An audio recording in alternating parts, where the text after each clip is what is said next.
gusto volvernos a ver. Mañana ya estoy en el próximo otra vez. Esta semana empezamos ya los temas específicos de señalización. Imagino y supongo que tal vez algunos ya revisaron las clases de ayer, que es una introducción a señalización. Tanto un recordatorio de lo que vimos el ciclo pasado, como algunas cosas nuevas, como el tipo de señalización por contacto de células, un poquito de la matriz, y cosas que tal vez no habían escuchado antes, pero que sí son importantes. Si vieron el video, se acordarán de que hay unas enfermedades dermatológicas que son raras, que se producen por problemas con los hemidesmosomas y desmosomas de la clase grabada de ayer. ¿Se acuerdan cómo se llaman esas enfermedades? Serían ampollas. Unas que serían ampollas, ¿no? Unas ampollas. Unas que Ajá. eran flácidas y otras que eran duras. Unas eran más duras y otras eran más flácidas. No me acuerdo los nombres. Siempre los nombres son complejos, ¿no? Pero ya con el tiempo te vas a ir acordando. Se llama pénfigo. Pénfigo. El pénfigo vulgar y el pénfigo ampolloso. Dicen que son enfermedades raras, pero yo sí he visto pénfigo regular. Obviamente en los hospitales se acumulan esos pacientes, ¿no? Porque son enfermedades autoinmunes. ¿Se acuerdan por qué razón le daba a las personas pénfigo?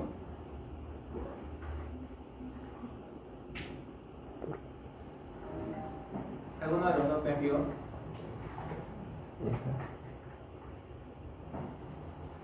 Es un fallo en el sistema. Tu propio cuerpo desarrolla inmunidad, o sea, tu propio cuerpo ataca los desmosomas o hemidesmosomas. Y eso hace que la piel genere ampollas y se descame. Tú ves a esos pacientes y su piel parece cuarteada, o sea, fuera de las ampollas, la piel empieza a salirse. Parecen pescaditos de piel. Y es horrible porque sin piel te queda una capa que es media rojiza, que se infecta, duele mucho, arde. Imagínense no tener piel. Esos pacientes viven con medicamentos para hacer que su sistema inmune esté bajo, para que no ataque su piel, de por vida. Y no sabemos por qué, o sea, no sabemos por qué se origina en algunas personas. Solo sabemos cómo se desarrolla el proceso inmune. Bien, cositas así. Pinceladas de cosas que ustedes van a ver a mucho detalle en patología. Patología es un curso increíble en tercer año. Y es todo esto, pero ya con tejido, ya con paciente, ya con enfermedad, con curso y tratamiento. Si entiendes bien el proceso, el tratamiento es muy sencillo. Si el problema del pénfigo es un anticuerpo que ataca los desmosomas, ¿cómo ustedes tratarían ese problema?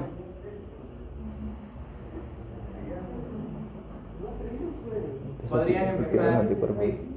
Desactivando los anticuerpos. O sea, que no se generen esos anticuerpos. Que no se generen esos anticuerpos. Lo podría hacer con medicamentos que hagan que el sistema inmune baje, tanto que no generen anticuerpos. Y ese es el tratamiento, corticoide. Lo estás reduciendo. Ni siquiera lo tienes que memorizar. Entonces, entender el proceso te libera del proceso de memorizar y te hace pensar.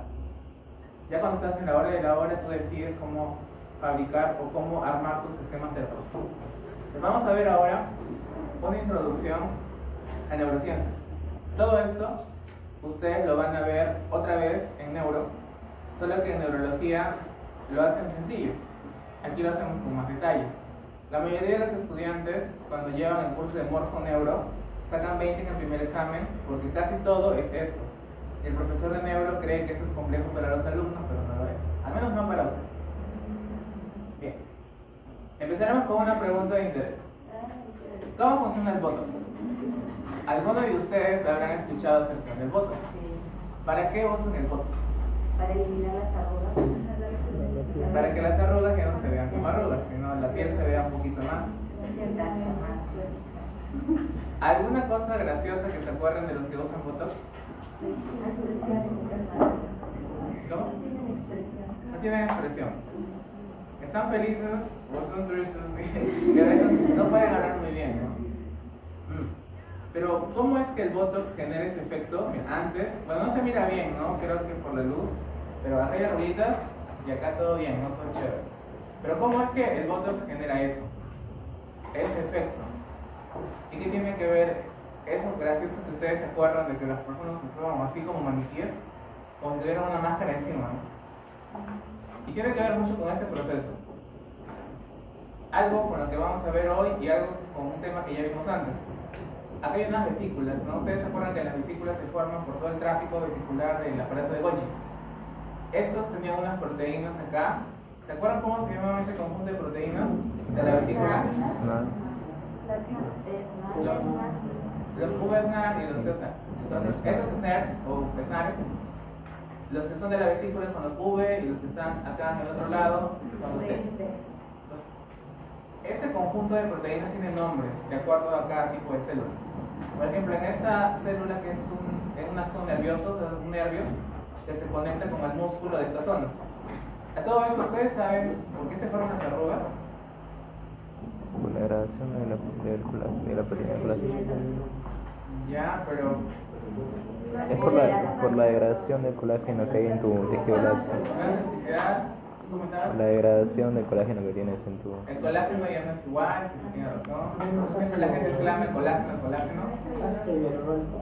Exacto, la piel empieza a perder estructuras que jalan agua. O sea, tu piel se deshidrata un poco. Pero no solo eso, en ese proceso, los músculos de esta zona, por alguna razón, se contraen más de lo normal. Entonces, si tú jalas más una zona, generas una arruga.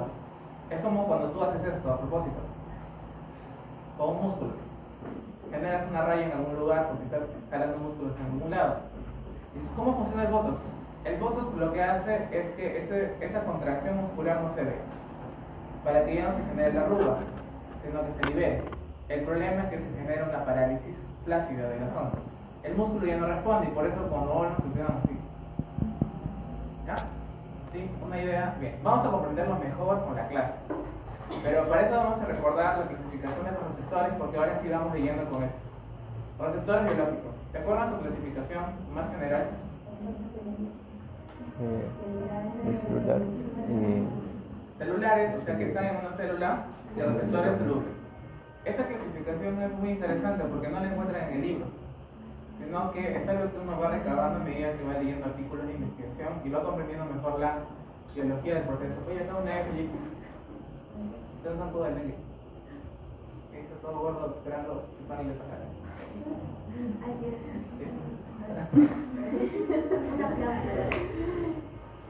Tengan cuidado con los... Si es que no lo sabían, esta es una endémica de dengue, así que por acá ronda DEN 1, DEN 2, que son de los tipos del virus del... Bien. Entonces, ¿por qué sabemos esto y por qué a mí me dio... Sí, tienen que tener cuidado. Les gusta picar las piernas. Les gusta picar las zonas bajas. Ellos ya no tienen... Bueno, no. Ahora, ¿cómo es que traigo a colación esto y por qué me resulta importante comentarlo? El tener un receptor soluble nos da a entender que algunas células, a pesar de que no tienen un receptor, digamos, hay una célula que no tiene el switch para dividirse. Ya no lo tiene, como la neurona. Ya no tiene el switch para dividirse, por eso tus neuronas cuando se mueren, no las regeneran.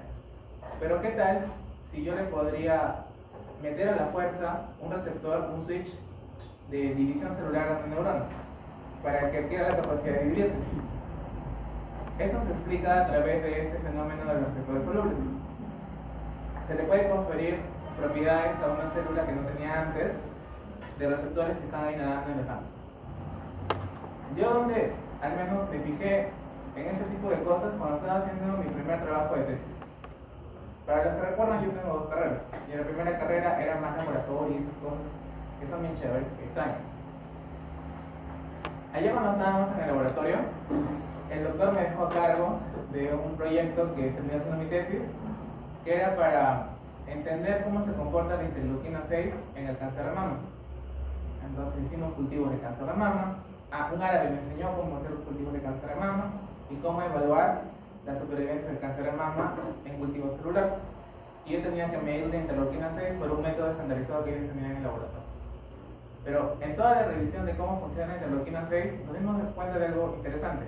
Las células de mama, el tejido mamario, no tiene receptor de interleuquina 6.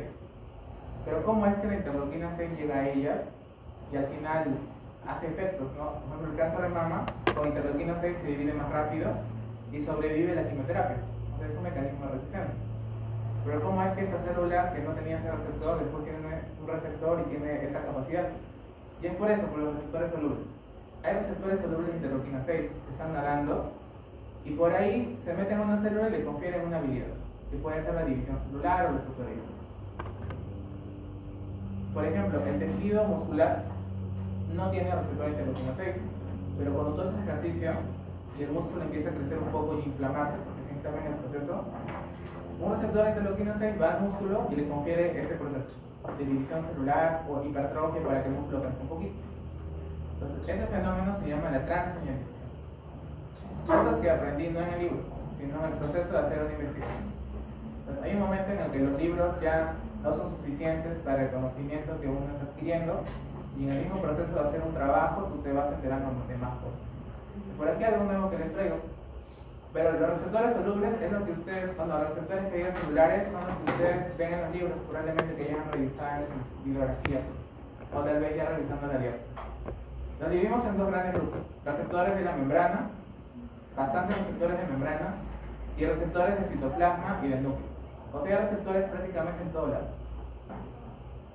Receptores de membrana son los que más vamos a ver en este curso: canales iónicos, acoplados a proteína G, con actividad catalítica y la adhesión celular que ya vimos en la clase grabada, ¿no?, que ustedes vieron ahí. Aquí de actividad catalítica, dos grupos más que vamos a desarrollar en 2 semanas más, me parece.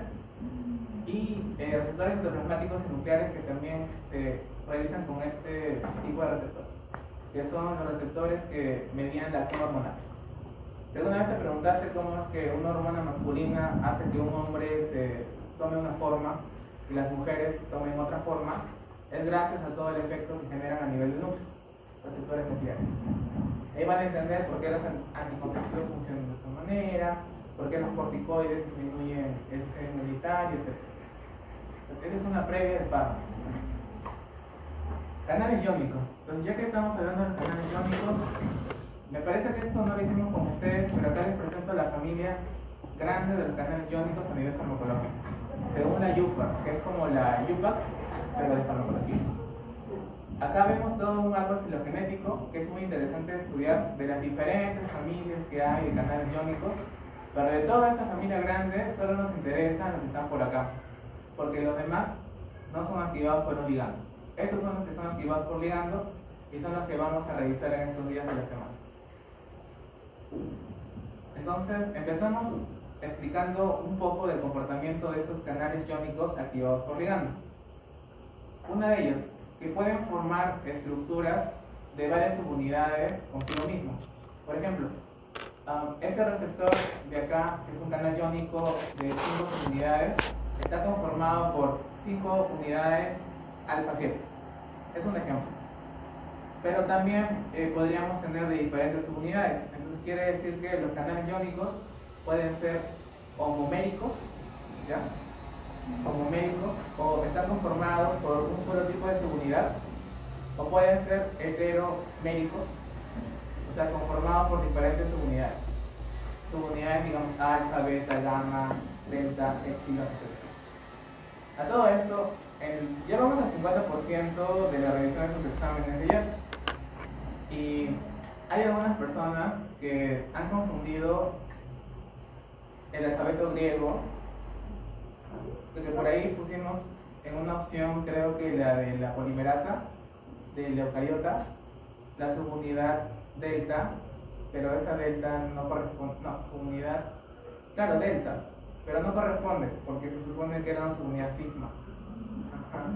Por ahí hubo una confusión, me parece que lo vi con algunas personas, solo para consideración, ¿no? Entonces, esas cosas también, al menos en proteínas, parecen agarradas, ¿no? Pero hay que tener en consideración.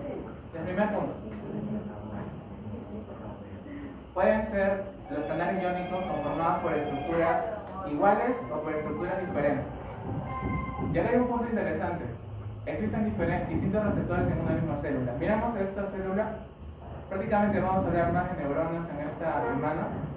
Esta célula de aquí, esta neurona, tiene diferentes tipos de receptores. Por acá tiene canales, por acá tiene receptores acoplados a proteína G, por aquí tiene otro tipo de receptores que pueden ser purinásticos, etc. Entonces, distintos receptores pueden estar en una misma célula, porque va a responder a diferentes señales que le va a enviar el entorno. Otro punto, el receptor para un ligando puede tener diferentes isoformas. Entonces, ahora se están familiarizando con algunos términos. Isoforma. ¿Qué significa una isoforma? Una isoforma son las diferentes formas que puede venir una estructura determinada como un canal. Este es el canal de acetilcolina. Todos los que están aquí son canales de acetilcolina, solo que todos vienen en diferentes presentaciones. Alfa 7, alfa 9 o combinaciones, alfa 1, alfa 2, beta, gamma, eléctrica, etc. Pero todos conforman una estructura de 5 que forma un canal. ¿Ya? Y todos transportan lo mismo, un sodio, a través de la membrana. ¿Bien? Otro concepto importante, todas las isoformas podrían coexistir en una sola célula.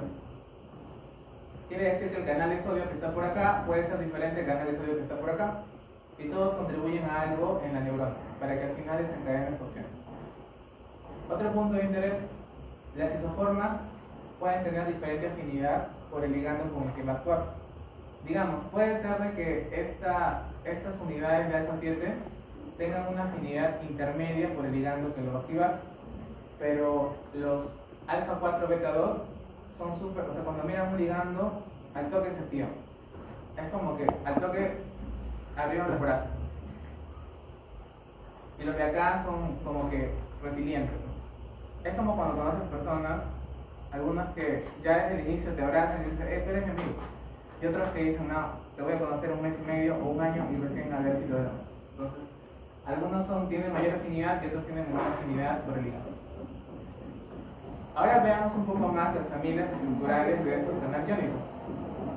Hay 3 familias específicas estudiadas, ya de estos canales estudiados por ligando. Están los receptores cis-loop, conocidos porque tienen bucles de cisteína en su estructura, y son todos los que están por acá. Canales de acetilcolina, canales de serotonina, GABA, glicina y otros más. Por aquí tenemos otro grupo, el grupo de los receptores de glutamato. ¿Ustedes se acuerdan del glutamato? El glutamato es un glutamato y ácido glutámico es lo mismo.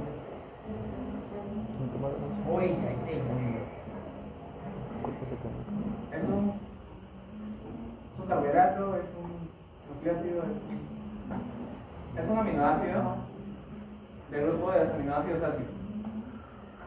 Este glutamato, que también lo usan como parte de los saborizantes, glutamato monosódico como en el Yomen, ¿no? También tiene su receptor. Entonces, este aminoácido también es un ligando que activa un receptor a nivel del sistema nervioso central, que como van a ver ustedes mañana con el doctor Solomon, es muy importante para la memoria. Ese glutamato está en el hipocampo, generando sistemas de memoria corta y largo plazo, constantemente. El glutamato es un activador, es un, bueno, términos biológicos, excitador del sistema nervioso central. Y por acá, otro canal que se activa con purinas, el receptor purinérgico P2X. Bien, esas son las 3 familias de canales iónicos activados por ligando. Aquí lo mismo, ¿no? Algunas características interesantes. La mayoría de la familia de los cis-loop forman 5 estructuras, o sea, forman un pentámero. O sea, pentámero 5 unidades, ¿no? 5 unidades y forman el canal. Los receptores de glutamato forman tetrámeros, o sea, 4 estructuras y forman un canal. Y los purinérgicos tipo P2X, que son trímeros, 3 estructuras forman un canal. Cosas características que se han visto en el estudio de la biología de ellos. Y acá una vista un poquito más real por modelamiento molecular de las estructuras, ¿no? A nivel de biología computacional. Vean ustedes, ¿no? Cada uno de ellos tiene sus diferencias. Este es un canal que transporta sodio, que se activa por acetilcolina, un pentámero, ¿no? Esta estructura es un tetrámero y este es un trímero. Cada uno representante de lo que hemos comentado. Bien, y claro, la mayoría de estas proteínas pues son proteínas integrales de membrana. Quiere decir que si tú las quitas por alguna razón, la membrana se va a desestabilizar y puede haber un problema, ¿no? Están bien pegadas en la membrana. Y por lo regular son más abundantes en la plaza lipídica. Bien, recordad un poco esto, ¿no? Si tenemos un canal iónico activado por ligando, solo por el ligando nada más, ¿a qué tipo de transporte iríamos? Pasivo, activo. Solo viene ligando y lo abro. No requiere nada más. Pasivo. Ahora, ya que es una proteína que permite el paso de sustancias de un lugar a otro, sería transporte pasivo facilitado o difusión simple. Facilitado. Entonces es un transporte facilitado. Es una difusión, bueno, o sea, es un transporte pasivo por difusión facilitada, porque hay una proteína que facilita el transporte de ellos. Recordando que el transportar iones genera también cargas, y al final el equilibrio electrónico se puede calcular a través de la ecuación de Nernst, la que ustedes ya conocen desde el ciclo pasado. No sé si hicimos esa clase con ustedes, pero bueno, yo lo tengo ahí grabado en mi diapositiva. Todos los componentes de la ecuación de Nernst. Entonces, esta molécula no solo es transporte de iones a favor de la gradiente, porque todo es a favor de la gradiente. Recordamos, no nada en contra de la gradiente. Pero también tiene otra característica, ¿no? En algún momento esa estructura llega a un tope. Y vamos a ver por qué. Los canales iónicos pueden adoptar tres estructuras, ¿ya? Cosas que ya están aprendiendo para neurología. Tres estructuras: cerrado, abierto y inactivo. Tres estructuras de ese canal iónico: cerrado, abierto y inactivo. ¿Qué significa que está cerrado? Simplemente que está cerrado, no pasan las moléculas por ahí. Cuando viene ligando, permite que este canal se abra. Imagínate, si este es un canal de sodio, ¿cómo sería el paso de sustancias? ¿De afuera adentro o de adentro afuera? Del extra al intra, del intro al extra. ¿Dónde abundaba más el sodio? En el extracelular. Entonces, por fenómeno de gradiente, todo el sodio va a entrar con fuerza. Yo no diría, wow, entonces si abre un canal de estos que es difusión facilitada, ¿por qué hay en algún momento una fase de meseta? O sea, ¿por qué hay saturación? Si al abrir los canales se supone que no se saturan, todo el tiempo que se mantenga abierto debería pasar la sustancia hasta que alcancen el equilibrio de gradiente y también el equilibrio electroquímico, ¿no? Porque acá hay un fenómeno electroquímico. Es por ese tercer estado de los canales que se observa en la biología, que es el estado inactivo. Cuando está mucho tiempo abierto este canal, las proteínas, por decirlo así, se aburren. Y al momento de aburrirse, se cierran.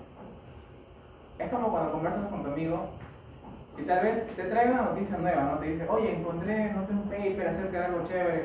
Tal vez al principio de los 20 segundos te resultó interesante, pero ya después lleva como 10 minutos hablando de eso, te dices como que ya no. Traga mi tierra, ¿no? Porque él es muy emocionado hablando de eso. Tú ya te saturaste, ya te aburriste y ya te cerraste. Sea lo que sea que diga, tu respuesta será sí, tal. Entonces no le estás escuchando realmente. Entonces, ese es el tercer estado, el estado inactivo. Bien, entonces tenemos el estado cerrado, abierto, con ligando, y el estado inactivo, ¿no? Después de mucho tiempo de acción. Y eso va a ser importante más adelante cuando veamos un poco de electrofisiología. Ahora, hablemos un poco del fenómeno de neurotransmisión, porque prácticamente todo eso cobra mayor relevancia en el sistema nervioso. ¿Ustedes han revisado en algún curso previo cómo se dan las conexiones en las neuronas? ¿Cómo las neuronas se conectan con otras? A través del fenómeno de sinapsis. Bien, eso es correcto. ¿Quién hace sinapsis? ¿Qué parte del cuerpo de la neurona hace sinapsis con la otra? El axón con la dendrita. El axón con la dendrita sí puede ser. ¿Qué más? Axón con axón, sí puede haber axón con axón. Axón con soma, que es el cuerpo, también. Hay diferentes conexiones. Conexiones, por ejemplo, axosomáticas, o sea, un axón con el cuerpo, axoxónica, o sea, axón con axón, axodendrítica, los tipos más conocidos. Entonces puede haber diferentes conexiones con una neurona. A las neuronas, los neurocientíficos los ven como cables, literalmente como cables eléctricos. Pero este cableado eléctrico que tenemos es una maravilla. Está por todos lados y en anatomía les va a tocar estudiar todos los nervios. Y cada nervio por lo regular está pegado con un vaso, con un ganglio linfático y también con un músculo o con una glándula, porque suelen ser el switch que activa o apaga un sistema. Pues bueno, ya en neuroanatomía lo van a ver, ¿no? Es una cosa muy interesante. Ahora, hay dos estados en los cuales las neuronas pueden estar, así como ustedes ahorita, ¿no? Pueden estar despiertos o pueden estar dormidos. Estados en los cuales puede ser una neurona. Despierto, dormido, despierto, dormido. Cuando uno está despierto le llaman el potencial excitatorio. La neurona despierta es el potencial excitatorio. La neurona dormida es el potencial inhibitorio. Y es exactamente lo que pasa. Puede ser que venga un perro y nos quiera atacar y ustedes van a estar alertas, van a estar recontra excitados. El sistema nervioso también. O puede ser que yo siga hablando 5 minutos más y empiecen a inhibirse y empiezan a dormir. Literalmente hay inhibición neuronal y poquito a poquito su hipocampo va cerrándose y también su sistema del córtex superior y empiezan a dormir. Potencial inhibitorio, potencial excitatorio. Pero entonces, ¿cómo es que una neurona se puede mantener despierta o dormida? Es por el estímulo de la neurona anterior. Entonces, hay neuronas que generan excitación y hay neuronas que generan inhibición. ¿Ya? Entonces, acá tenemos una neurona que va a actuar sobre esta neurona. Bien podría ser esta la neurona encargada del estado de conciencia, porque hay sistemas del cerebro que nos mantienen conscientes y despiertos.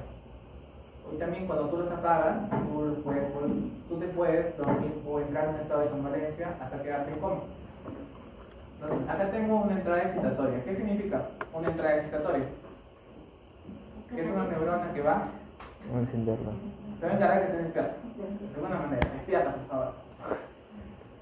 Yo me acuerdo que tenía un curso de matemática en mi otra universidad, porque sí llevaba un curso de matemática en el primer año, matemática básica, creo, algo así para estudiantes. Y yo siempre me dormí en sus clases, literal. Porque yo nunca me imaginé que la matemática tenía tantos conceptos teóricos de promedio. Los famosos axiomas, ¿no? Que alguna vez... O sea, yo parece que me dormía, pero sí lo escuchaba. Pero yo me acuerdo que varias veces me sentaba así como todo delante, y el profe me veía así, en todos los estados, hasta que llegaba al coma. Y yo me acuerdo que antes de perder la conciencia, yo veía su expresión: no te vayas, no te vayas. Entonces, neurona excitadora genera un estímulo excitador, por lo regular a través de iones de sodio y calcio. Entonces, ¿quiénes son los iones que excitan a la otra neurona? Sodio y calcio. ¿Ya? Y de esa manera se produce la excitación de la siguiente neurona. Y la entrada inhibitoria, por lo regular, a veces se da con canales de potasio o de cloro. Si activas un canal de potasio, ¿qué va a pasar con la siguiente neurona? ¿Se acuerdan de ese fenómeno? ¿El potasio qué hace? ¿Sale o entra a la célula? Y si tú te sales de la célula, ¿qué estás produciendo en esta célula de acá? En la siguiente. Una repolarización o una hiperpolarización. Y eso significa que te vas a quedar dormido. Tú para despertarla tienes que despolarizar. Entonces, esa neurona despolariza y esa neurona repolariza o hiperpolariza. Bien, recordando esos conceptos porque lo van a ver bastante. Y al final, las neuronas que tenemos tienen las dos conexiones y las dos están activas. Solo que una de ellas gana en el momento diferente en el que te encuentres, ¿no? Ahorita estás despierto gracias a que esa neurona está ganando más que la otra. En el momento en que ya se oscurezca más y produzcas melatonina a partir de las 6 o 7 de la noche, ya ese estímulo va a ganar más y vas a tener ganas de dormir. De hecho, fuimos diseñados para dormir en el momento en que ya no hay luz, porque a esa hora empiezas a producir melatonina en tu glándula pineal. Pero pues lo logramos todo con las luces artificiales y la computadora y demás cosas que uno hace en la noche. Bien. Ahora, una vez que se produce esta excitación, la neurona va a producir unas vesículas con sustancias que van a ser liberadas en el axón, o sea, al final, ¿no?, de la colita del axón, y se van a liberar unas vesículas. Entonces, a todo esto, recordando, ¿se acuerdan cómo se forman estas vesículas? Con contenidos, diferentes contenidos.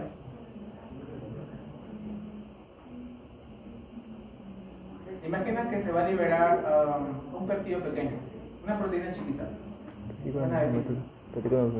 ¿La fabricas dónde? El rugoso. En el rugoso. Rugoso en las... Y si esa proteína o ese péptido va a tener azúcares, la mandas al Golgi. Al Golgi para terminar el funcionamiento. El Golgi, ¿se acuerdan cómo pasaba del retículo al Golgi a través del Golgi? Con sus COPs, a través de los COPs, ¿no? Hay un COP de ida y un COP de regreso, tú dices que es un COP de ida. Pasas por la cisterna cis, la mediana, el trans, y de ahí lo envías con todas sus proteínas a la vesícula. Esta vesícula también tiene sus proteínas, las VSNER y las TSNER, ¿no? había una vesícula que se encarga de, bueno, una proteína, perdón, que se encarga del anclaje, que son las famosas RAP-GTP, ¿no? Del anclaje, y por acá del acoplamiento y fusión, que son las VSNER y TSNER. Bien, ese es un recordatorio de lo que ustedes ya vieron. Ahora, el problema es que está muy pequeño, pero bueno, este es el fenómeno ya a nivel neuronal de la liberación de las vesículas. Los componentes y proteínas del VSNER en las vesículas neuronales se llaman la sinaptobrevina. Ahí tienen nombres propios ya para cada célula. Aquí tenemos una VSNER importante de la liberación de las vesículas neuronales, la sinaptobrevina. ¿Ya? Y por acá, ¿qué proteínas debería haber para que lo recepcionen? Las TSNER, ¿no? El complejo de proteínas TSNER son el SNAP25 y la sintaxina 1, ¿ya? En el otro lado. Entonces, ¿quién se tiene que juntar con quién para que haya todo el fenómeno de fusión? La sinaptobrevina con el SNAP25 con la sintaxina 1, ¿ya? Son trabalenguas que van a ir aprendiendo, porque por ahí, cuando hablen ustedes en neurología de la enfermedad del botulismo y el tétano, estas proteínas cobran relevancia para explicar la fisiopatología. ¿Ustedes se acuerdan qué es la enfermedad del botulismo? ¿O han escuchado del botulismo? ¿O del tétano tal vez? No sé. Es cuando empieza a comerse tu sistema nervioso y empiezas a tener arqueados en tu cuerpo. ¿Empiezas a tener qué? Arqueados en tu cuerpo. Así porque como rigidez, ajá. rigidez, eso. Entonces, el término clave en tétanos, al menos, es rigidez muscular. Las personas, bueno, en las fotos, porque es muy raro que una persona llegue hasta ese estado actualmente con el tratamiento, las personas solían terminar en las camas así dobladas, porque eso, uno diría que raro, están echados en una cama, pero están así, doblados, así, en curva. ¿Por qué están así? Tú los tocas y están recontra duros, están así como si estuvieran así haciendo fuerza. Le quieres hacer alguna maniobra y están así súper rígidos. Oye, suéltate, porque eso es así, no es voluntario, así está su cuerpo. La toxina del tétano promueve una contracción muscular generalizada a nivel de todo ese fenómeno de estos receptores. Y en el botulismo, lo contrario. Más bien la persona está recontra flácida, como un trapo. Entonces, hay dos estados de parálisis. La parálisis espástica, que es estar rígido y no te mueves, y la parálisis flácida. Son dos estados que también tienen que ver mucho con eso. Bien, entonces dijimos que el VSNER y sinaptobrevina va a interactuar con los TSNER, que son SNAP25 y sintaxina 1. Una vez que se da este acoplamiento, bueno, el acoplamiento por las RAPs, ¿no? Y la fusión y demás, el anclaje y el acoplamiento, esta proteína que está por aquí, que es la sinatotasmina, va a estimular a un canal de calcio para que se dé el fenómeno de fusión final. Al menos la bibliografía donde lo he sacado lo explica de esta manera, y los artículos también, algunos difieren un poquito, pero me parece que es una explicación muy coherente, ¿no? Porque algunos no llegan a la misma conclusión, no sé por qué. Otra cosa muy importante que me gustaría que se acuerden es que las vesículas, cuando son liberadas, no es que la vesícula tú la liberas y ya sabe dónde tiene que ir, así nada más. Necesita calcio. Necesitas calcio para que una vesícula sea secretada. Si no hay calcio, esta vesícula se queda ahí en el aparato de Golgi, prácticamente. Aparte de que no es que está nadando en una especie de agua en la célula. Estas vesículas son transportadas a través del citoesqueleto. Es como si lo llevara una cuerda. Y para que esa cuerda avance necesita calcio, como un empuje. Entonces, el calcio es muy importante para la liberación vesicular. Si no hay calcio, no hay nada. Bien, entonces aquí vemos justamente la formación de vesículas. Estas vesículas, como tienen transportadores o tienen proteínas, van a integrar algún neurotransmisor, algo que van a liberar, se transloca, y esto es gracias al calcio, se fija, ¿no? Gracias a las RAPs, hay una cebadura y hay una fusión gracias a las proteínas SNAP, y se libera el contenido. Una vez que se libera el contenido, esta vesícula va a pasar por una endocitosis y se va a reciclar. Y se va a formar el endosoma temprano, ¿no? Lo que habíamos comentado en las clases anteriores. Y esto va a seguir su círculo, ¿no? por acá en la red trans-Golgi no van a regresar, si se van a llenar, van a dejar y van a regresar, ¿no? Es un círculo. Bien. Y este es el mecanismo de acción de la toxina botulínica, la que, bueno, algunas personas ya más mayores usan por algunos motivos desconocidos. Entonces, por alguna razón te infectas con la bacteria o el microorganismo que libera una toxina, que es la toxina botulínica. A todo esto, ¿ustedes saben o han escuchado qué microorganismo es el que lo produce? Entonces, van a conocer en segundo año los famosos Clostridium. La familia de los Clostridium. Clostridium botulinum, que produce la toxina botulínica, y el Clostridium tetani, que produce la toxina tetánica. Ambas partes que generan un fenómeno diferente. Esta toxina es, por decir, endocitada por una neurona, y una vez que es endocitada, uno diría, pues, ¿por qué no le envía al lisosoma?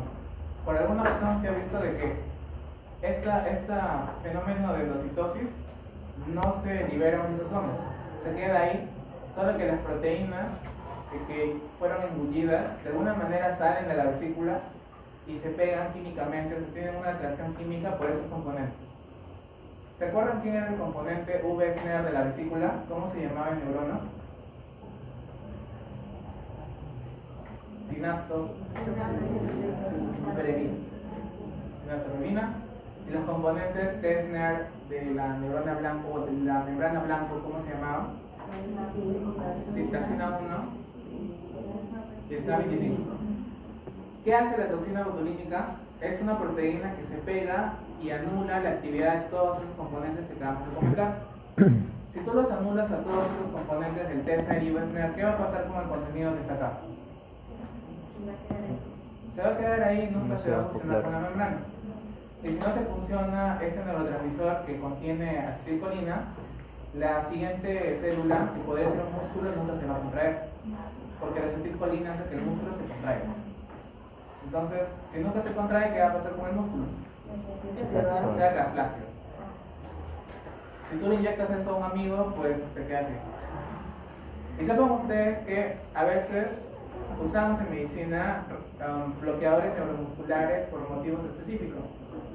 Por ejemplo, para anestesia se usan relajantes del músculo para que el paciente esté entubado. Es muy frecuente que el anestesiólogo haga eso en su práctica.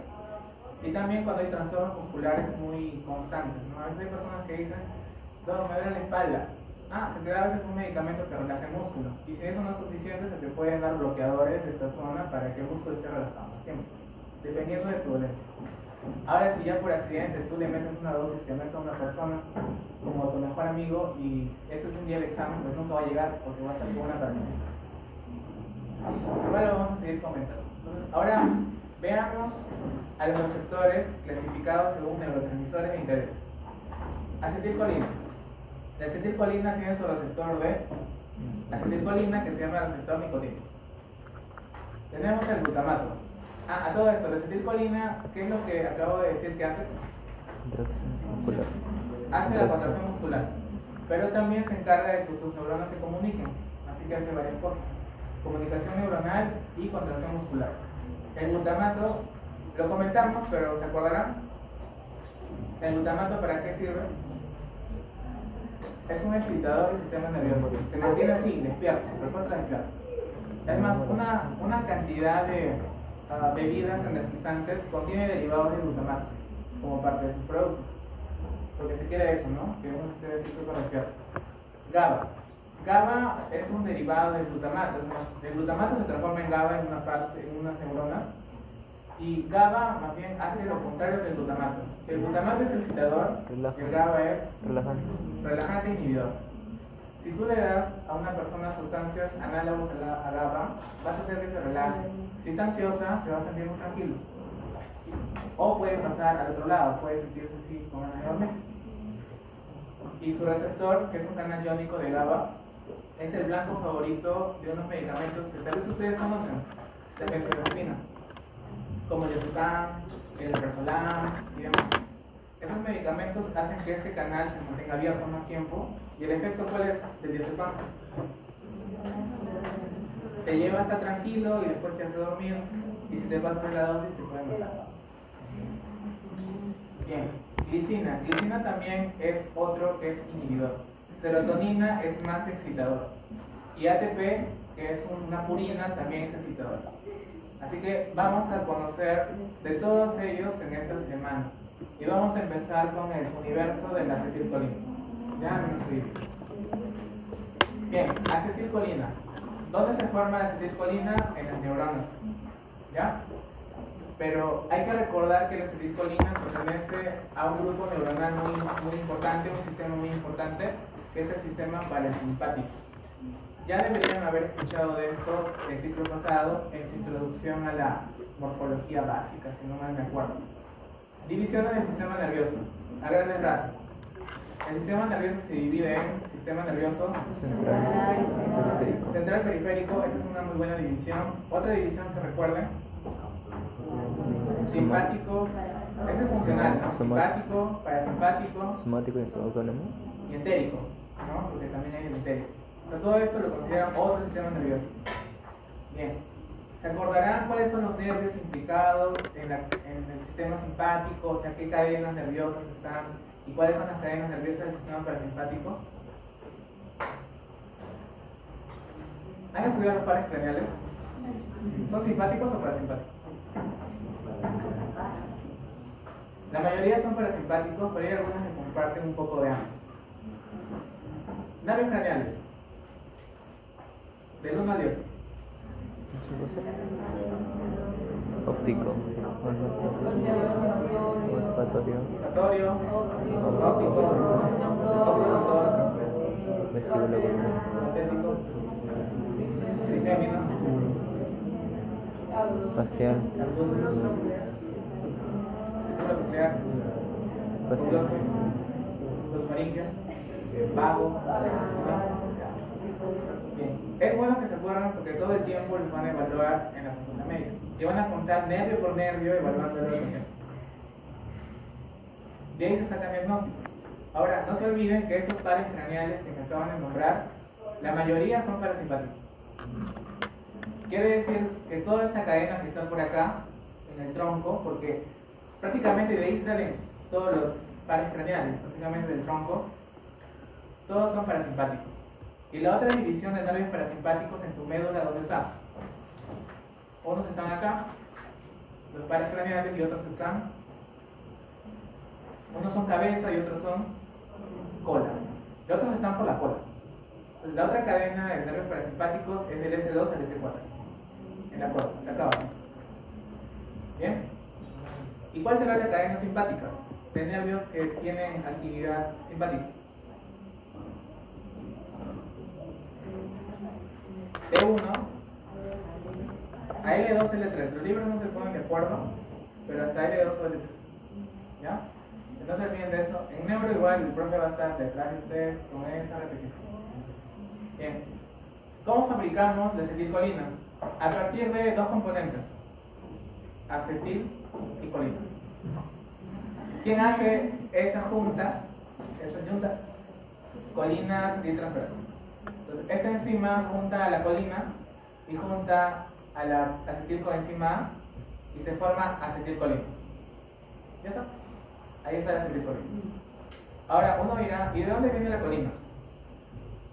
La colina, que es esta estructura que tiene un hidrógeno, prácticamente es una estructura amílica. ¿De dónde viene? De la dieta.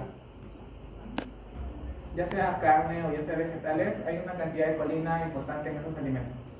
Sobre todo en alimentos derivados tipo que tienen lecitina como la soya. ¿Ya?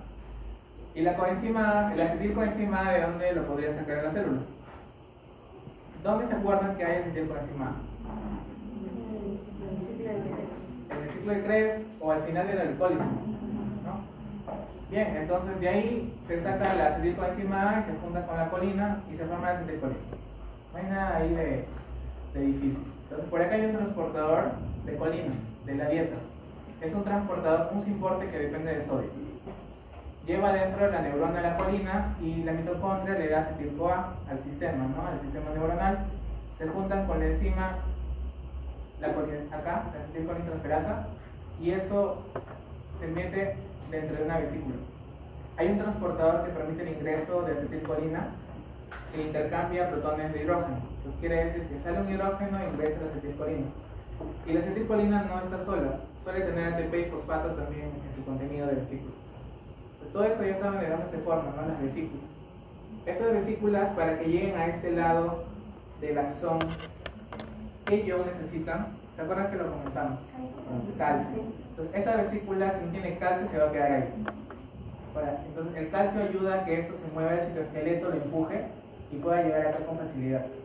Otra cosa, para que esta vesícula se ancle y se fusione, ¿qué proteínas requiere? ¿VSNAR? Voy a decirlo de manera general. No, ya. La VSNAR, la TSNAR. Las VSNAR y TSNAR. Y las proteínas RAPS, ¿no? Que también ayudan en el proceso. Ahora, los libros a esas proteínas VSNAR y TSNAR también les dice BAMs y SNAPs. O proteínas asociadas a la membrana de la vesícula y proteínas asociadas a la sinapsis, ¿no? Estas son las. Pues también le puedo decir BAMs a la de la vesícula y SNAPs a la zona terminal donde se van a fusionar. Pues una vez que se fusionan, liberan el contenido. El contenido, al menos para lo que nosotros estamos viendo, es la acetilcolina. La acetilcolina tiene su receptor. ¿Se acuerdan cómo se llama su receptor? Nicotínico. Receptor nicotínico. O le pueden decir receptor de acetilcolina. También, no hay problema. Viene esta acetilcolina, interactúa con este receptor. ¿Se acuerdan que este receptor... todavía no hemos visto su estructura, creo, ¿no? Bueno, igual me parece que más adelante está. Este receptor es un canal iónico ¿de qué sodio? ¿de qué sodio? ¿De qué ion? De sodio. Entonces permite la entrada de sodio porque la gradiente permite que ingrese sodio a la siguiente célula. Esta célula, al ingresar todo el sodio, ¿qué va a pasar desde el punto de vista del potencial? Se va a despolarizar. Al momento de despolarizarse, esta neurona se activa y va a generar alguna acción. Ahora, siguiendo con esta novela de la acetilcolina. La acetilcolina, cuando interactúa con su receptor, no dura mucho tiempo. De hecho, la relación de ellos dos es muy corta, milisegundos. Se salen, se separan y la acetilcolina conoce a la acetilcolinesterasa. Por alguna razón se conocieron allá afuera, pero la acetilcolinesterasa es traicionera y rompe la acetilcolina y lo transforma en colina y acetato. Al final se destruye la acetilcolina y ya dejó de actuar. Igual lo vamos a seguir viendo un poco más adelante con otras gráficas. Aquí algunos comentarios de interés que, bueno, el libro tenía respecto a la magnitud que tiene esta parte de las neuronas. Bueno, ya saben que la parte de Golgi dice que sintetiza las vesículas. Las vesículas pueden almacenar muchas acetilcolinas, conteos aproximados como 10.000 moléculas de acetilcolina cada vesícula. Cuando el calcio aumenta, pues el potencial de acción aumenta muchas veces para que se muevan estas vesículas. Acá permite la fusión, lo mismo que hemos comentado, se libera cada vesícula, puede liberar hasta 2 millones de acetilcolinas que van a llegar a su receptor, y son 300 vesículas las que pueden ser liberadas en una sola acción del calcio. Solo son datos, ¿no? Obviamente para el examen no van a venir esos detalles, ¿no? Son solo comentarios del proceso. Aquí me parece que es lo mismo, ¿no? Comentado, la acetilcolina va a interactuar con su receptor en tiempos, ¿no? ¿Cuántos receptores pueden haber en la siguiente célula que puede ser una fibra muscular? Muchos receptores. Acá cálculos aproximados, 30 millones en algunos sujetos de experimentación. ¿Cuánto dura? Dura muy poco, milisegundos, y también después de que se sale e interactúa con una acetilcolinesterasa, también dura muy poco tiempo. Ahora, veamos un poquito más cómo es el receptor nicotínico, porque eso nos importa más. El receptor nicotínico, ¿cómo lo ven? ¿Es una homo o heteroproteína? Bueno, aquí es una heteroproteína, pero la verdad es que puede ser homo o hetero. ¿Ya? Homo o hetero. Depende de ese canal. Ahora, como dice por aquí, puede tener diferentes unidades, ¿no? De hecho, estas son algunas cuantas, se han descubierto más unidades en las cuales pueden estar conformadas. Y se sabe que hay 2 sitios de unión para acetilcolina, o sea, cada canal puede tener 2 sitios de unión para la acetilcolina. Y cuando interactúa la acetilcolina con este canal, ¿qué va a pasar con el canal? Se abre y permite el ingreso de sodio. Bien, acá lo vemos un poquito mejor. En este caso, algunas subunidades. La acetilcolina se une a estas subunidades alfa, una acetilcolina por acá y otra por acá. Hay algunos científicos que se han tomado el trabajo incluso de estudiar cuánto miden, qué esas proteínas y demás cosas, ¿no? Gente que se súper especializa en eso y es muy apasionada de sus canales. Acá son algunos datos, ¿no? ¿Cuántas subunidades, cuántos subtipos y subformas puede haber cada subunidad de los seres humanos? 9 subtipos de alfa, 4 de beta y demás. Y todas esas combinaciones les pueden dar un neurona. Y cada neurona tiene una cosa diferente. Incluso, dependiendo de cómo tú las fabriques, puede ser de que estés más despierto o más activo, con más memoria o menos memoria en algunas zonas de tu cerebro. Entonces es un proceso de expresión. Ahora, el receptor nicotínico no es solo receptor nicotínico, también hay tipos de receptores nicotínicos. Hemos comentado un poquito acerca del muscular. Existe el receptor nicotínico muscular, pero también existe el receptor nicotínico del sistema nervioso, que se divide en dos, ganglionar y sistema nervioso central. A todo esto, recordando que los científicos no son nada creativos, se les ocurrirá por qué le pusieron receptor nicotínico. Porque a alguien se le ocurrió probar en animales de experimentación que hacía nicotina y vieron de que les producía espasmos así a los animalitos. Y dijeron, oye, vamos a ponerle a esto receptor nicotínico. Fue una gran idea en su momento, ¿no? Entonces sepan ustedes que existe una plantita que se llama la Nicotiana tabacum, de la cual se saca la nicotina con la cual algunas personas tienen momentos recreativos, ¿no? O sea, para fumar. El cigarro contiene nicotina. Y sepan ustedes que su cerebro tiene receptores de nicotina. En algunos casos genera un poco de adicción también. Entonces, contándoles algunas experiencias de esto, resulta que con mis compañeros siempre tratábamos de hallar alguna utilidad a las cosas que íbamos aprendiendo. Y en el proceso de leer algunos libros de fármaco, nos enteramos, porque eso no nos dijo el profe, nos enteramos que los receptores nicotínicos del sistema nervioso central abundan en el cuerno de Lamont del hipocampo. Es una estructura que es como el disco duro tuyo, que se encarga de formar conexiones entre neuronas a largo plazo para el tema de memoria. Entonces hicimos nosotros una conexión cuando leímos esas cosas en el libro. Oye, entonces quiere decir que la nicotina acá puede ayudarte a generar conexiones de memoria. ¿Será? Hicimos, ¿no?, un montón de pruebas. Es más, bueno, se los digo, ¿no? A veces nos poníamos a estudiar de noche, ¿ya? Y un par de amigos decidieron probar una acción que no se debe hacer, que daña mucho los pulmones, ¿ya? Y mientras estudiábamos.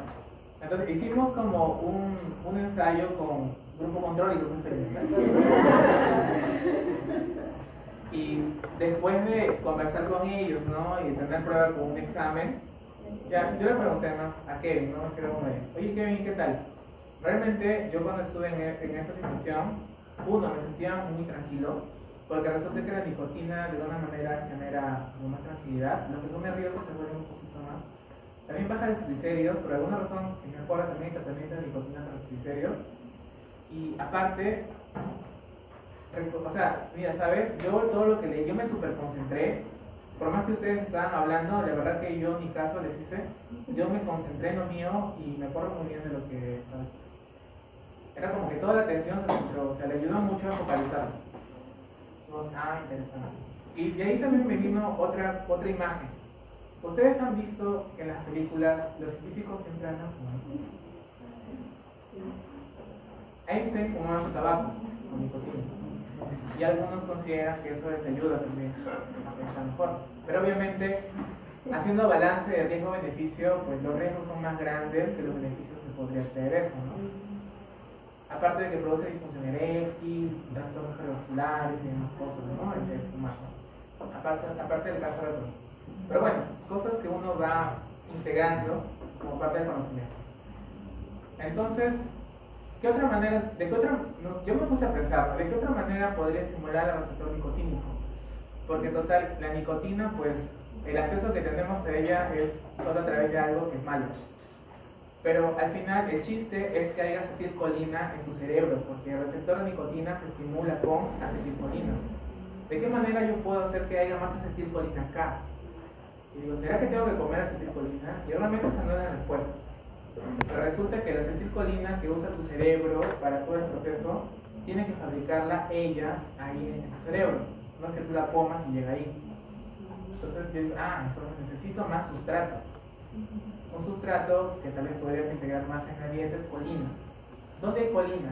Yo me acuerdo una temporada estaba buscando suplementos y cosas, y encontré una muy interesante, que pueden leer, lecitina de soya.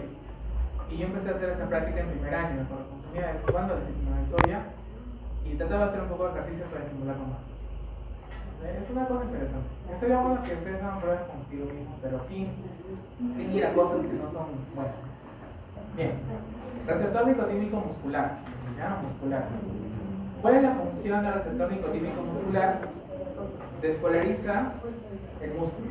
¿Sí? Despolariza el músculo esquelético para tener contracción. Mecanismo, ¿cómo lo hace? Hace que los canales de sodio se abran para despolarizar el músculo. Ubicación de la sinapsis.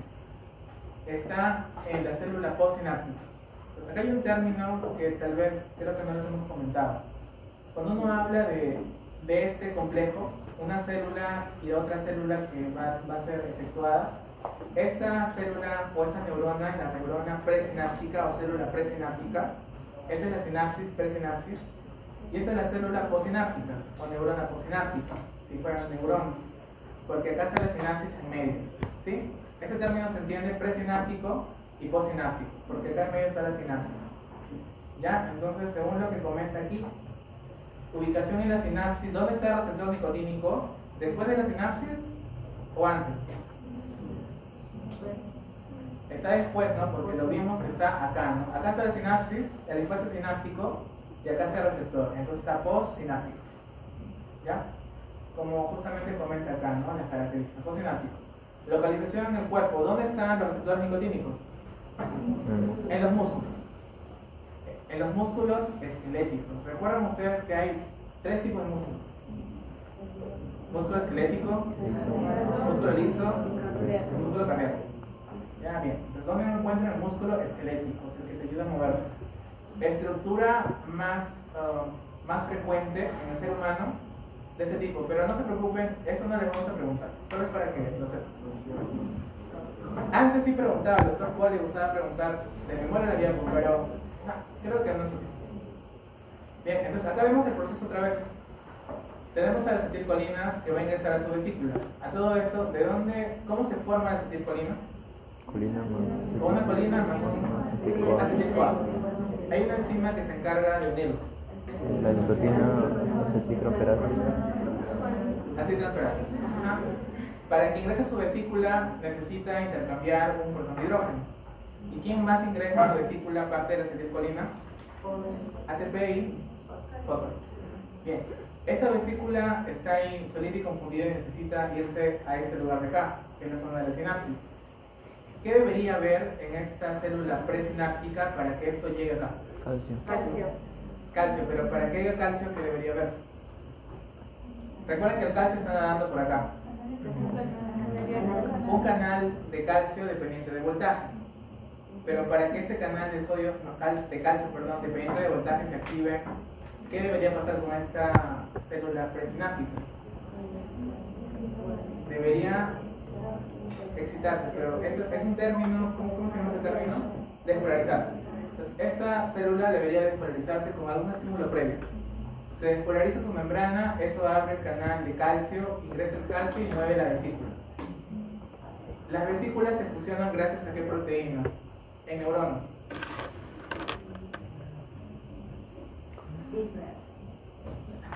Sí, son las apneas, pero tenían nombres en el sistema nervioso.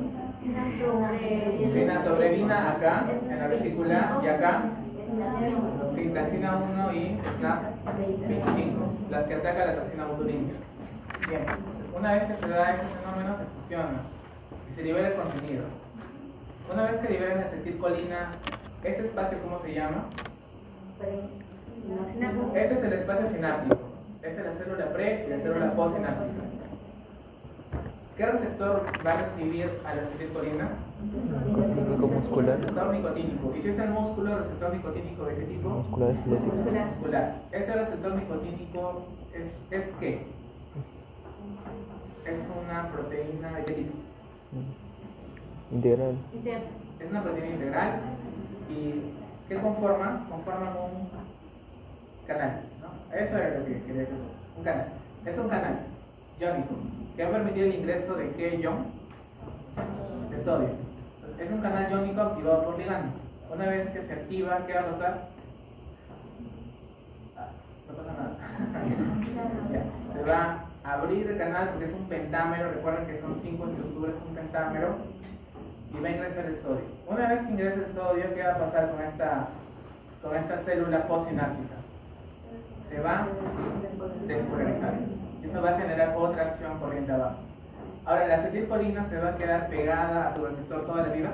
No, es más, se aburre. La relación dijo, no, no se permite, ya se aburre. Entonces, se sale. Y puede volver a la célula presináptica.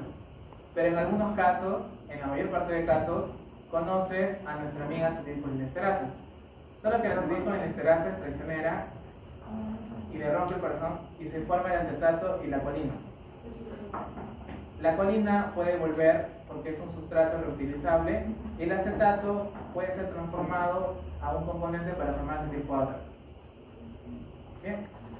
Ahora, sepan ustedes de que, antes de ir a eso de los inhibidores y agonistas, a todo ese fenómeno de la interacción de un nervio con un músculo se le denomina también la placa motora.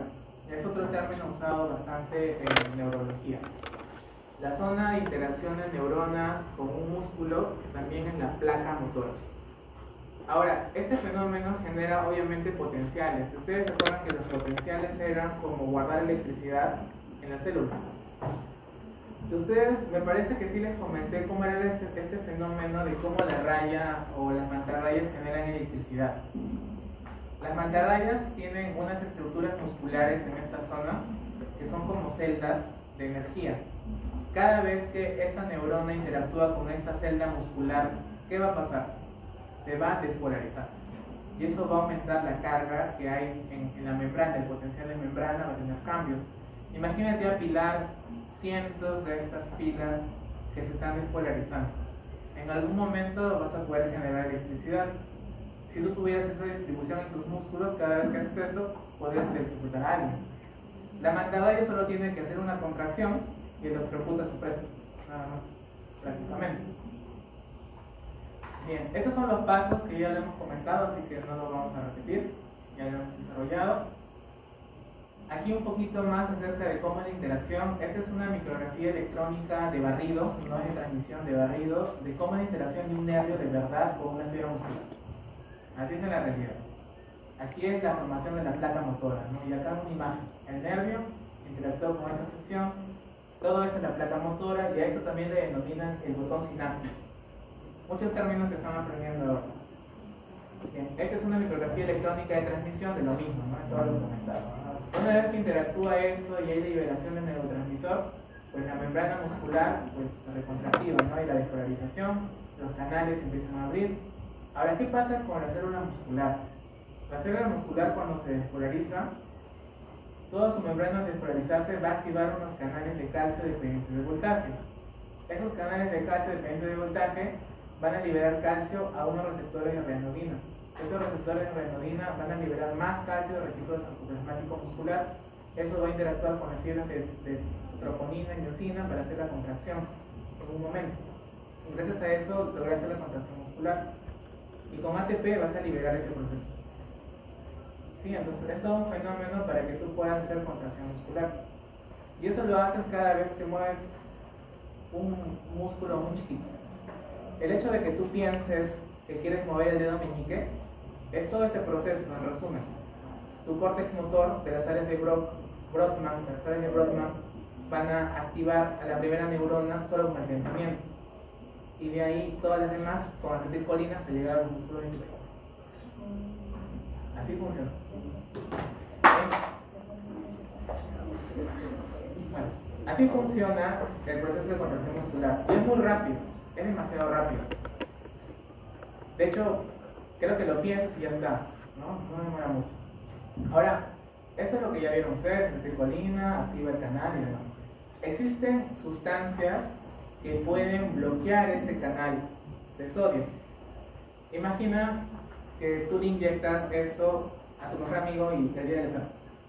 ¿Qué pasa si tú le inyectas un bloqueador del canal nicotínico muscular a alguien en el día del examen? Nunca va a llegar al examen. ¿Qué le podría pasar? Parálisis muscular, flácida o espástica. Flácida porque sus músculos no se contraen. Se va a quedar así en su cama. Auxilio. Bien, y ustedes dirán, oh, ¿y cómo fue que alguien se dio cuenta de que hay sustancias de este tipo? Resulta que en las planicies de las selvas de Brasil, ¿no?, la gente pues cazaba mucho, los nativos, acá en Latinoamérica. Gran parte de los medicamentos que se usan en América han sido descubiertos acá, en Latinoamérica. Entonces, por ahí se dieron cuenta que los nativos cazaban con unos dardos que ellos hacían de las espinas de alguna planta, pero esto lo adornaban con el sebo que secretaba un sapo. Uno de esos sapos que hay en la selva. No me acuerdo cuál es, eso sí. La cosa es que cuando ellos inyectaban esa aguja impregnada con esa sustancia que venía del sapo, veían que los animalitos corrían y después se quedaban así. Era una manera de cazar, lo usaban para cazar los dardos paralizantes, ¿no? Y un grupo pues, de fisiólogos que justo recorría la selva decían, oye, qué interesante. Dijeron, hablaron con ellos, un poquito empatizaron para saber cómo ellos conseguían eso. Y por eso les ocurrió una idea, oye, esto no lo podríamos usar para la medicina, que es un gran laboratorio, con una gran industria, ¿no?, que fabrican este tipo de sustancias que son los relajantes neuromusculares. A todo esto, pues ya les voy adelantando que me parece que en la siguiente semana van a hacer una práctica relacionada a esto, con modelos animales. Así que ustedes van a tener que empezar a calcular dosis con ratoncitos para explicarles una sustancia similar al pancuronium que se llama becuronio. El becuronio, ¿ah? Porque becuronio lo consiguieron más fácilmente.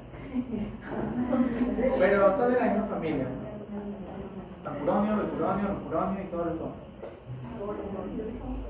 ¿Qué hace el pancuronio, becuronio que ustedes van a usar en el laboratorio?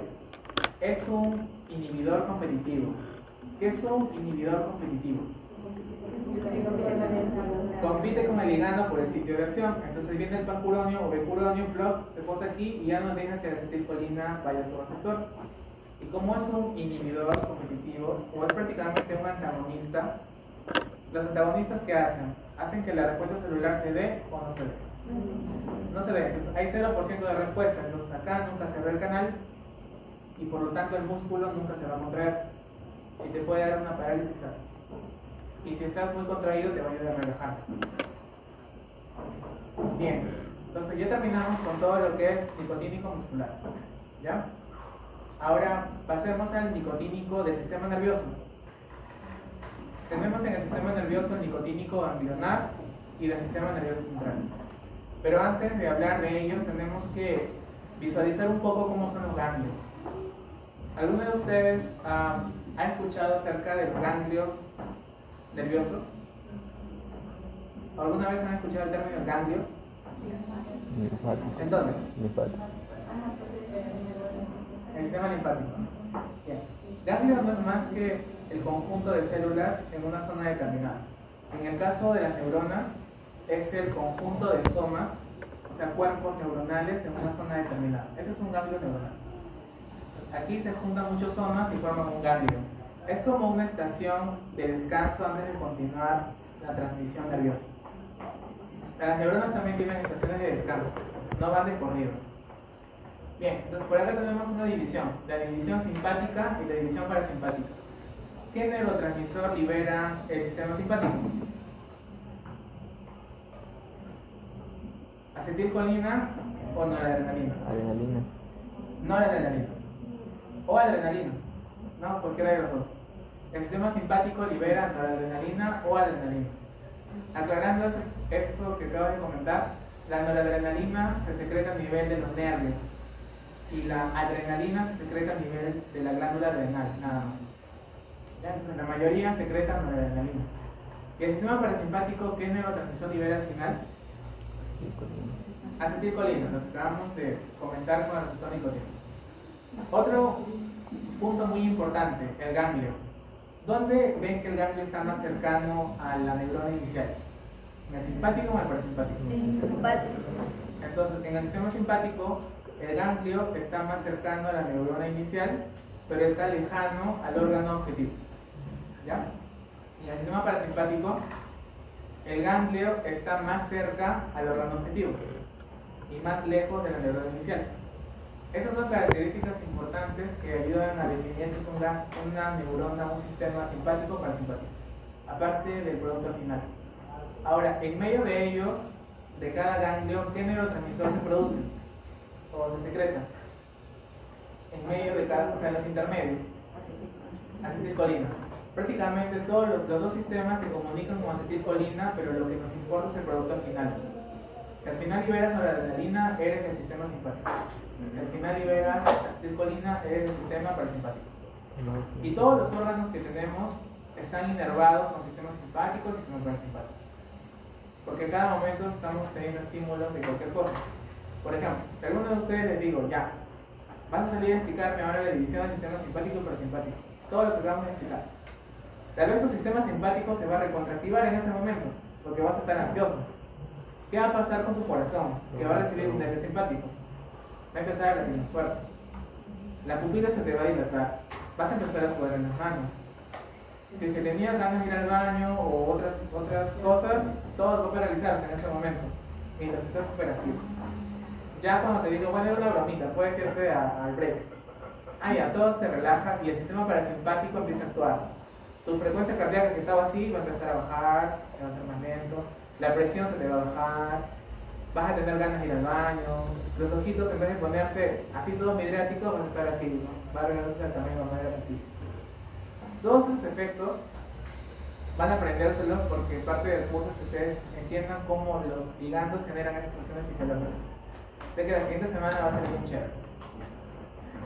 Bien, receptor nicotínico ganglionar. ¿Cuál es la función del receptor nicotínico ganglionar? Despolariza la neurona con ganglionar. Mecanismo, canales de sodio, ubicación, postsináptico, localización, sistema nervioso simpático y parasimpático. Estructura, pues bueno, solo para que lo sepan, pero no en realidad. Acá una curiosidad que tienen los ganglios cuando generan una acción sobre la siguiente neurona.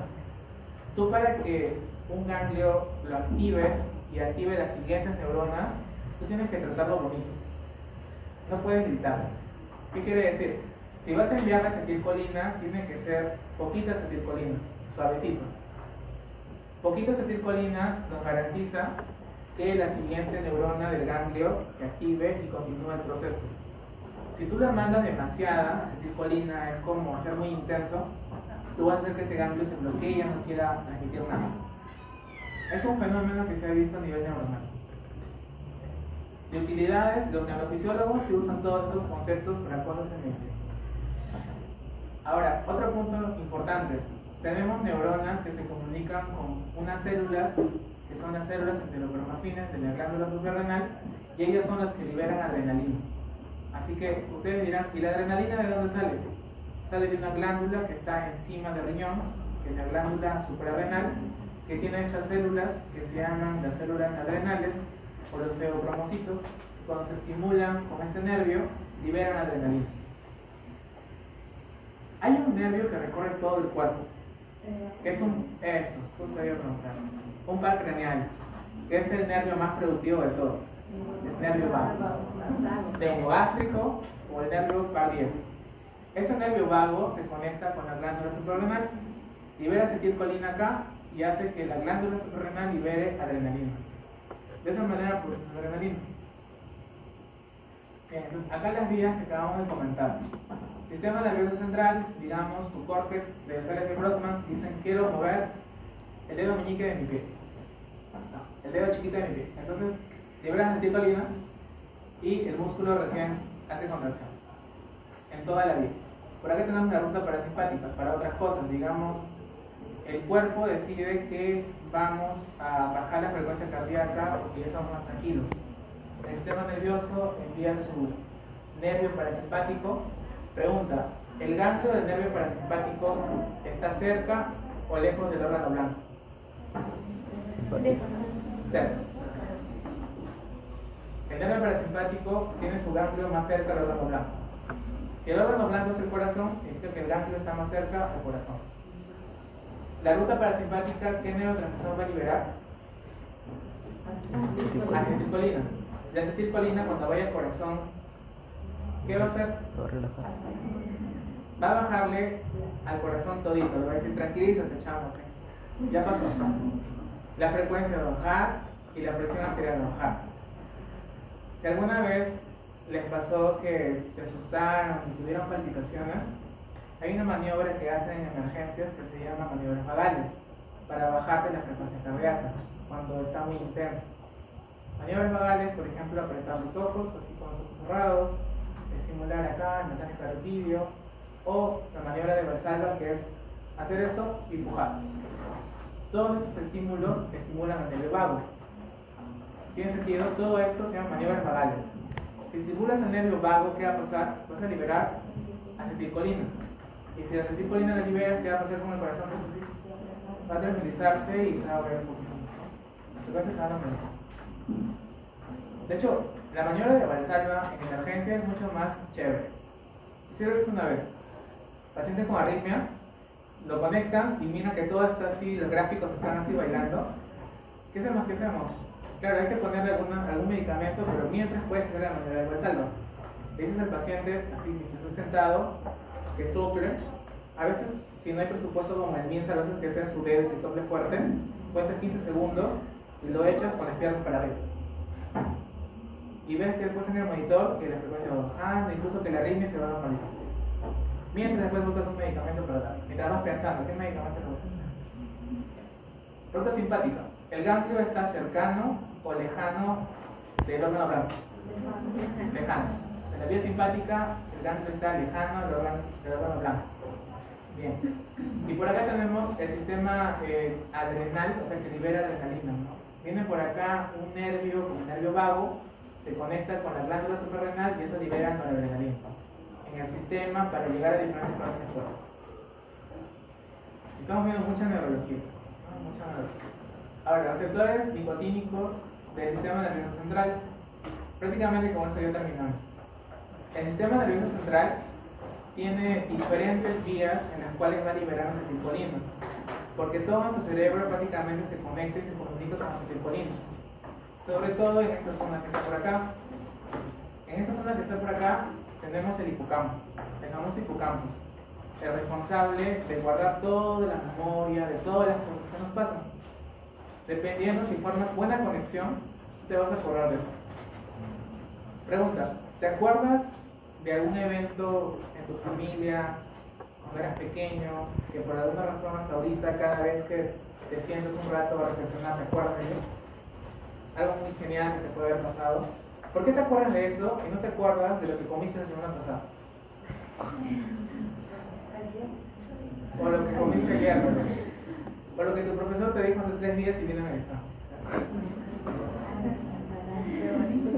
¿Cómo es que tu cerebro es tan selectivo en decir esta cosa que pasó hace muchos años, a veces te acuerdas hasta con detalles? Mira, Laura, hice eso, sentí frío, yo qué sé, ¿no? Todo. Y es justamente la conexión que generaste en tu hipocampo. Si esa conexión te causó una emoción, te causó risa, te causó enojo, te causó felicidad, en ese momento las neuronas del cuerno de Moe hacen una conexión sináptica muy fuerte. Quiere decir que siempre están transmitiendo entre ellas la información. Y cada vez que tú tengas acceso a esa memoria, te vas a acordar de los detalles. Es que por eso que el proceso de enseñanza se trata de hacer con emociones. Mientras haya más emociones involucradas, probablemente te acuerdes más de lo que tú estás aprendiendo. Y sí lo he experimentado. Cuando viene a veces un docente y solo viene a leerte de diapositiva y enrollarte de muchas cosas, probablemente no te acuerdas de nada sino de la clase. Pero cuando a veces hay cositas, creo que por ahí queda. Entonces, muy importante, acá también, ¿dónde se producen esas acetilcolinas? en el núcleo tegmentario central, ¿no? Acá hay unas estructuras del tronco que son las estructuras tegmentarias. Acá se fabrica la acetilcolina que va a ir a todo el cerebro.